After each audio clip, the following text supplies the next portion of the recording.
और जहां तक एक सवाल आता है कि दलित समाज, आपको दलित समाज की परिभाषा नहीं पता।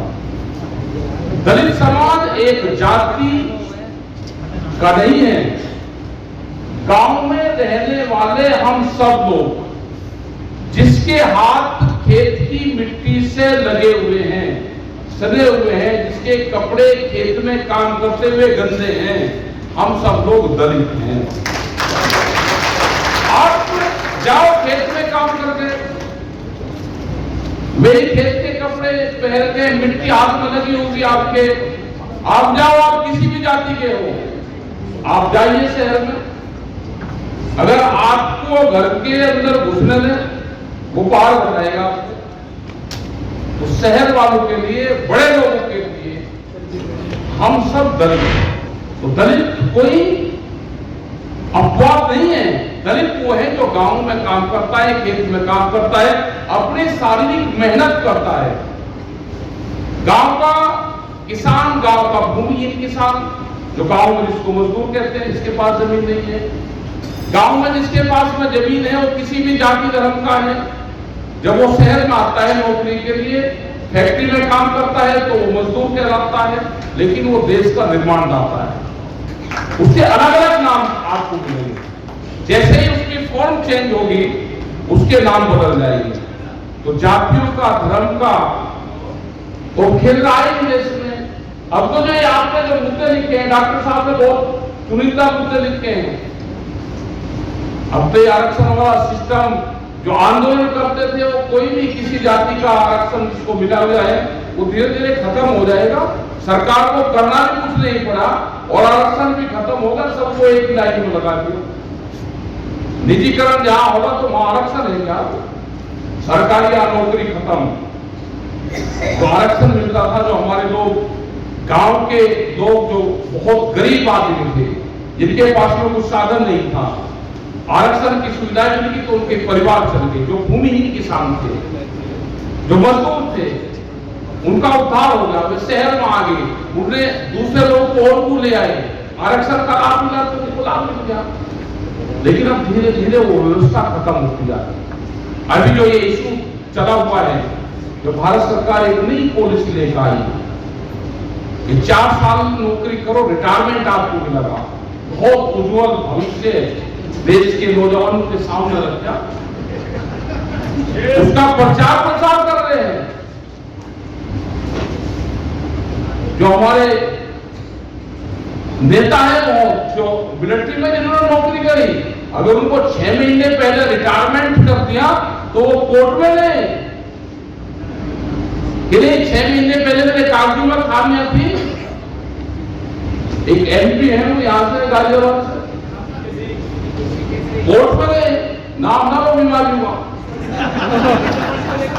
हमने ये कहा कि जो इस व्यवस्था का समर्थन करता हो, वो एमपी हो, एमएलए हो, कोई नौकरी पेशे वाला हो, जो भारत सरकार की पॉलिसी का समर्थन करता हो, जिसकी नौकरी 4 साल हो गई हो,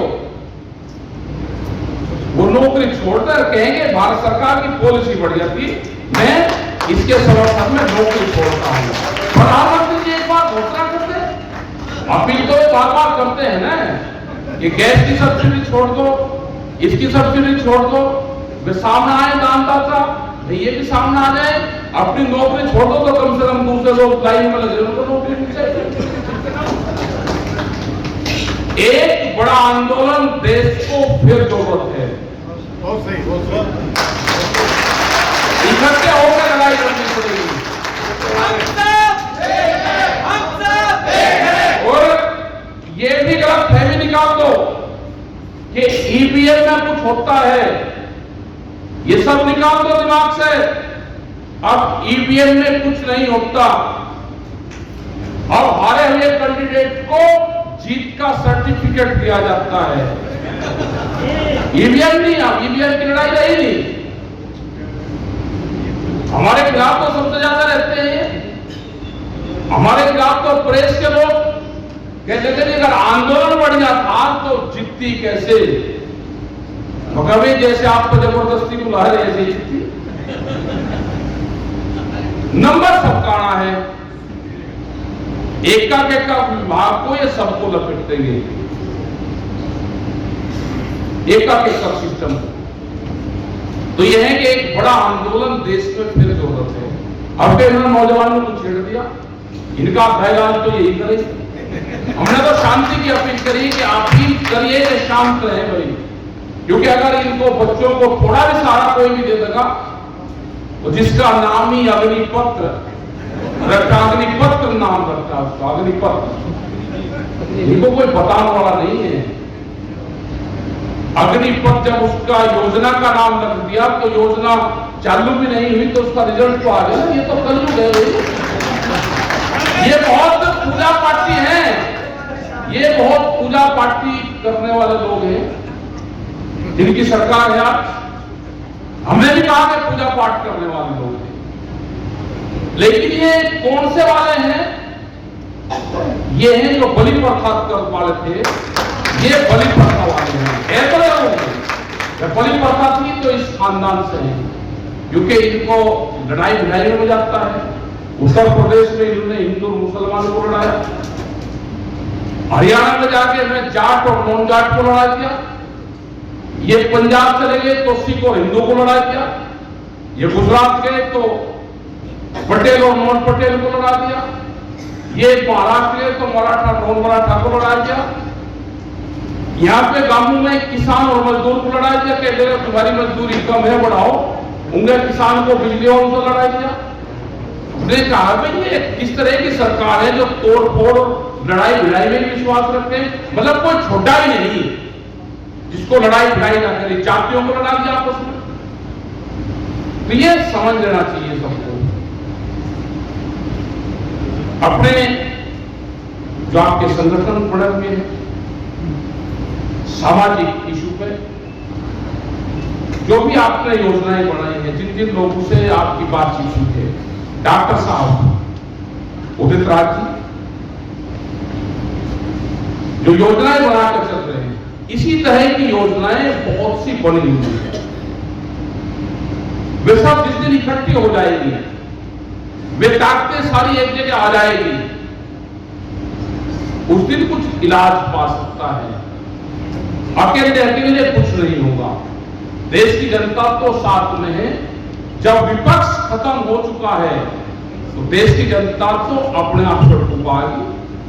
इनको विपक्ष वालों को भी कुछ काम करना चाहिए, जो बैठे हुए यहाँ पे बोल ही नहीं रहे, इनको भी अपना कुछ न कुछ काम करना चाहिए। हाउस में ही काम करना चाहिए, हाउस से बाहर काम करना चाहिए। ये करे तो कुछ। देश की जनता तो तंग है और वो आज चाहते हैं कि कोई न कोई अगवानी कर सामने आए। ये पहल हुई, अच्छी पहल है। आपने जो भी इशू लिए, आरक्षण के इशू लिए, आपने ईवीएम का इशू लिया, आपने निजीकरण का इशू लिया। निजीकरण का इशू पूरे देश के नौजवानों को बर्बाद करेगा।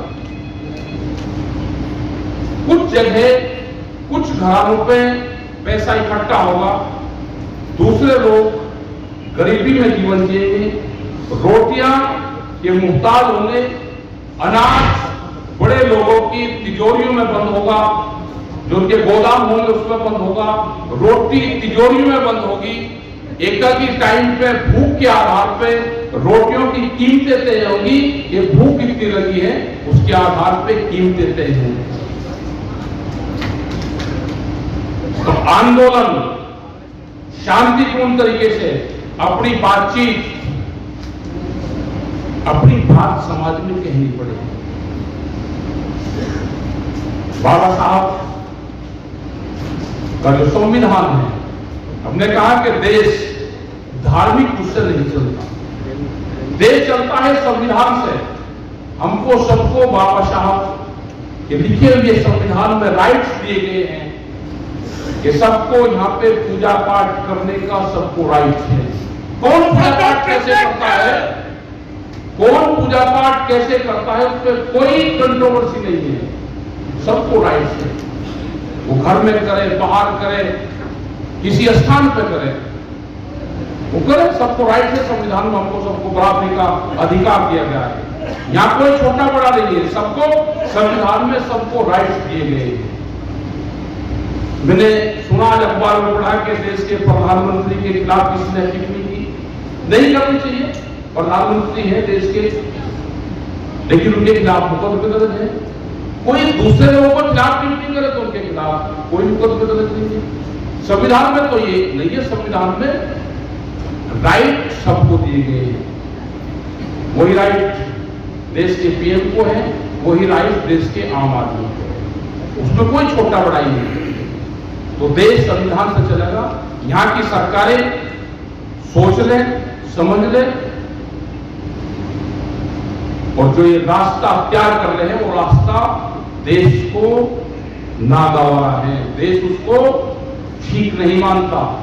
आप जौन सी भी भाषा में समझने चाहते हो, देश की जनता उसी भाषा के लिए तैयार है। लेकिन शांति, जो देश के नौजवान हैं, उनसे हमारी शांति की अपील है। सभी से कि वे अपना धरना प्रदर्शन शांति से करें। हम पूर्ण रूप से उनके साथ में हैं। 30 तारीख को हर जिला मुख्यालय पे एक प्रोग्राम होगा जो ये अग्निपथ योजना लेकर आई, इसके विरोध में होगा। हम अपना ज्ञापन देंगे, अपना धरना प्रदर्शन करेंगे, अपनी बात सरकारों के सामने रखेंगे और सरकार से भी ये रहेगा कि 30 तारीख के बाद में सरकारों से भी एक प्रतिनिधिमंडल अगर भारत सरकार मिलना चाहेगी तो हम इन इशू पर मिलना चाहेंगे। और हम देश की सरकार से भी ये चाहते हैं कि आप अपना एक जारी करें प्रेस नोट, ये कौन कौन लोग इसके समर्थन में हैं जो नौकरी कर रहे हैं, उसमें से कितने लोग नौकरी छोड़ रहे हैं, क्या कितने लोग जो मेंबर पार्लियामेंट हैं, एमपी, एमएलए, विधायक हैं, उनका कार्यकाल 5 साल का होगा, नौकरी का कार्यकाल 4 साल का होगा, वे पेंशन मिलेंगे। एक ये भी कर दो कि भाई एक आदमी एक ही बार चुनाव लड़ेगा, कोई पेंशन नहीं मिलेगी, एक इसके साथ ये भी कर दो। अगर ये नहीं करते तो ये नाइंसाफी है, देश का नौजवान इसको बर्दाश्त नहीं करेगा। आप करो ये कि एमपी एमएलए एक ही बार चुनाव लड़ेगा, दोबारा चुनाव नहीं लड़ेगा, कोई उसको पेंशन नहीं मिलेगी। हम भी सोच लेंगे भाई उनकी भी कर रहे, इस नौजवान लोगों को समझाने की कोशिश करेंगे। लेकिन ये अत्याचार है, ये देश बर्दाश्त नहीं करेगा, ये लड़ेगा और जीतेगा, जीतेंगे। और इसी के साथ में देश में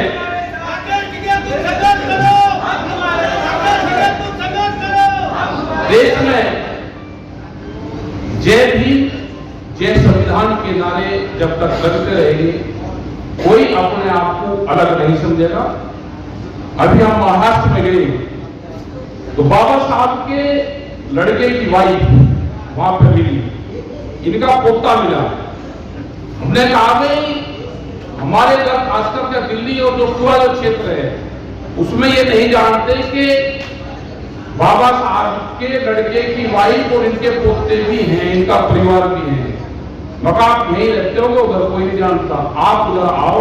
उन्होंने एक प्रोग्राम हमारे साथ में रहे तो उनका जो पोता था वो बड़ा सीधा है, उनके फोटो वगैरह खींच के हम जाए, साथ में बातचीत करी तो वे इधर आएंगे, उनको भी इधर दिखाओ, नहीं तो ये समझ रहे कि बाबा साहब का कुछ है ही नहीं और इनके नाम तो और लोगों का भाई सत्ता हासिल कर लिया। आपको पता कोई मदद करी क्या? नहीं, मदद किसी ने कुछ नहीं करी।